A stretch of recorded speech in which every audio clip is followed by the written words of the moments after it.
Yuk kita simak kegiatannya. Yang pertama ada kegiatan MPLS, masa pengenalan.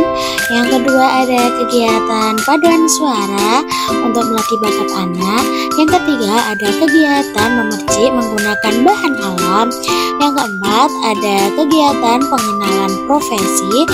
Yang kelima ada kegiatan olahraga dan makan bersama. Yuk ajak anak Anda untuk didaftarkan ke KB Al-Fatmah atau Kobar Al-Fatmah. Terima kasih.